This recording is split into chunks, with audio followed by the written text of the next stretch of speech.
দেশে ফসলি জমি কমে গেলেও চাষাবাদের আধুনিক পদ্ধতি আর কৃষকের ঘাম ঝরানো শ্রমে বাংলাদেশ আজ খাদ্যে স্বয়ংসম্পূর্ণ। বছরে 34 মিলিয়ন মেট্রিক টন চালের চাহিদার পুরোটাই যোগান দিচ্ছেন কৃষকরা। কৃষকের শ্রমের মূল্য ছাড়াই এক মণ ধান উৎপাদনে বীজ, সার, কীটনাশক সহ সব মিলিয়ে গড়ে খরচ পড়ে 700 টাকা। আর এক মণ ধান শুকানোর পর থাকে প্রায় 35 কেজি। কৃষকের হাত থেকে স্থানীয় ব্যবসায়ী বা ফরিয়া হয়ে ধান আসে চাতালে। এই ধানগুলো নিয়ে আসার পরে 10-20 টাকা লাভ হলে আমরা অটো মিলে ধানটা বিক্রি করে দিই। অটো মিলে এখানে 10 টাকা কমিশন হিসেবে আমরা নেই। এরপর ধান যায় আড়তদারদের হাতে, সেখান থেকে যায় রাইস মিলে। এখানে যন্ত্রের মাধ্যমে ধান থেকে বের করা হয় চাল। দেখা যায় 35 কেজি ধান থেকে পাওয়া যায় 26 কেজি চাল।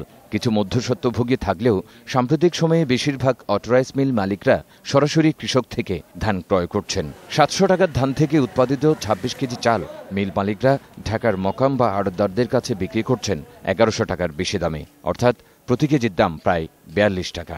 নওগাঁ থেকে যে চাউল বিক্রি হচ্ছে 50 কেজির বস্তা হচ্ছে পাইকারি মার্কেটে 2100 থেকে 2150 টাকায়। আর ঢাকার মোহাম্মদপুরে কৃষি মার্কেটের আড়তে এই চাল কেজি প্রতি বিক্রি হয় 43 থেকে 44 টাকায়। গাড়ি ভাড়া 60 টাকার মতো খরচ আছে, আরও লেবার টেবার দিয়ে আমাদের 2170-80 টাকার মতো পরে আমরা 2190-80 টাকার মতো বস্তায় 10-20 টাকা লাভ থাকে আমাদের পার কেজি। এখন একটা আছে 43 টাকা কেজি, একটা আছে 42 টাকা, একটা সবচেয়ে ভালোটা হলো 44 টাকা। বিভিন্ন বাজারে ভালো মানের মিনিকেট বিক্রি হচ্ছে 46 থেকে 50 টাকা দরে। আমাদের কিনে পড়ে 47, 50। এরপরে ক্যারিং কস্ট আছে, আবার ঘাটতি আছে। তবে রাজধানীর গলির দোকানে 55 বা তার বেশি দামেও বিক্রি হচ্ছে মিনিকেট চাল। 1 কেজি ধরেন না যদি 1040 টাকা, তাহলে 52 টাকা পরে। মিনিকেট 20 কেজিটা ধরেন না 1050 টাকাই রেট, এটা বিক্রি হয়নি।